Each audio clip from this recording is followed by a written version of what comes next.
சர்வேக்கள் அப்படிங்கிறது வந்து திமுக சார் இவங்க எத்தனை பொய் சொன்னாங்க? 500 ஆண்டுகள் பொய் புனையப்பட்டு இருந்த அயோத்தி கோவிலுக்கு எக்ஸ்கவேஷன் நடத்தி உண்மை வெளில வந்ததா இல்லையா? நீதிமன்றம் ஏற்றுக்கொண்டது. எல்லா நீதிபதிகளும் அது கோவிலை இடித்து கட்டப்பட்டது அல்லது கோவில் இடித்த டெப்ரிஸ் மேலே கட்டினதுன்னு ஒத்துண்டாங்கல்ல. ஆகவே 1310 மாலிகாப்பூர் படையெடுத்தாரா எடுக்கலையா? ஆகவே இப்போ சொல்கிறதெல்லாம் இந்த திரவிடியன் ஸ்டாக்கோட பொய். அதனால் அந்த பொய்களை நாம் ஏற்க முடியாது.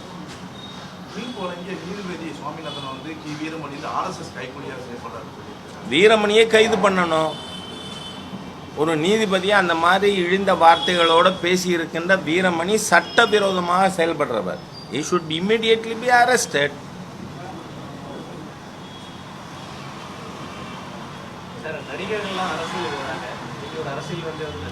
பாருங்க, இதுக்கும் அதுக்கு சம்மந்தம் இல்லை.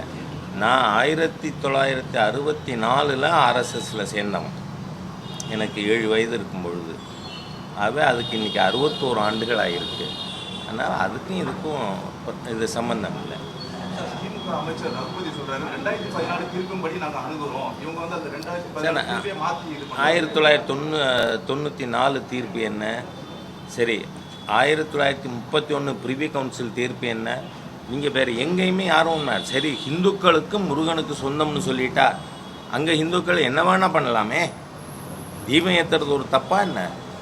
அதனால் ரகுபதி அவர்கள் பாவம் என்ன பண்ணுறது, அம்மாட்ட இருந்த வரைக்கும் அவர் ஒரு நல்ல புத்தி சுவாதீனத்தோடு செயல்பட்டார். இப்போ பாவம் அவரால் புத்தி பிறண்டு போயிருக்கு, அவ்வளவுதான். ஏன்னா அவர் இருக்கிற இடத்தை பொறுத்து தானே. அதனால் கடந்த அதிமுக ஆட்சியில் இந்த மாதிரி பிரச்சனைகள் வரவே இல்லை. அப்போ அதிமுக இந்த விவகாரம் தொடர்பாக கருத்து கூறலை. இப்போ நீங்கள் என்டி அலைன்ஸ் போனதுக்கப்புறம் ஏஎன்டி என்று சேகர்பாபு கேட்குறாரு. நீங்கள் ஒரு விஷயத்தை திருவண்ணாமலை பொறுத்த வரைக்கும் ஒரு இடத்துல ஏற்றினா மீதி 3 இடத்துல ஏற்றணுங்கிற அவசியம் இல்லை. ஆல்ரெடி மதுரையில் தீபம் ஏற்றுறாங்க, அதுக்கப்புறம் மறுபடியும் இன்னொரு இடத்துல ஏற்றணும்னு பிஜேபி ஆர்எஸ்எஸ்லாம் கேட்குறாங்கன்னு அவர் கேள்வி கேட்குறாரு. நான் சொல்கிறேன், நீங்கள் சேகர் பாபுவோட அரசியல் பின்னணி என்னங்க? அவர் பெரிய படித்த மேதையா, ப்ரொஃபஷனலாக என்ன குவாலிஃபிகேஷன் அவர் வந்தார் நான் இப்போ சொல்ல விரும்பலை. What is his background? அவரோட கூட இருந்தவங்க யார், எந்த மாதிரி? நான் உங்களுக்கு இந்த சேகர் பாபு பற்றி ஒரு சம்பவம், நடந்த சம்பவத்தை சொல்கிறேன். நான் சட்டமன்றத்தில் உறுப்பினராக இருக்கிற நேரம், அப்போ திராவிட முன்னேற்ற கழகத்தை சேர்ந்த ஒருத்தர் கும்பிட தோன்றுகிறது கூப்பிட தோன்றுகிறதுன்னு எல்லாம் மோசமாக பேசினார்.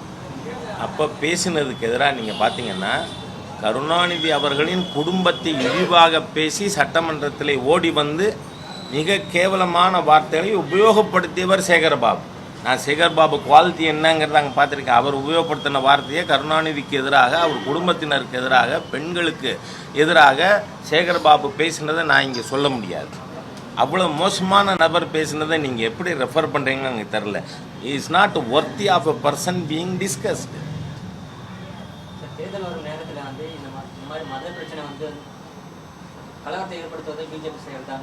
ஏன் இதை அனுமதிச்சிருந்தா, நீதிமன்ற தீர்ப்பை மதிச்சிருந்தா நான் கேட்குறேன். நேற்றைய தினம் எங்கள் முன்னாள் மாநில தலைவர் திரு அண்ணாமலை அவர்கள் தெளிவாக பட்டியல் கொடுத்துருக்கார்.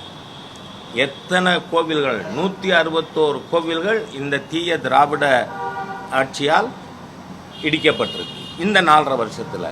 அதெல்லாம் நீங்கள் பண்ணிகிட்டே இருக்கலாம், அதுக்கு எதிராக ஒரு ரியாக்ஷனே இருக்கப்படாதா? இது தீய ஹிந்து விரோத ஆட்சி. It has to be thoroughly expose. ஏன் இந்த பிரச்சனை நீங்கள் உருவாக்கி இருக்கீங்க? ஏன் மக்கள்கிட்ட எலெக்ஷன் பொழுதே கொண்டு போகக்கூடாது? We have got that right.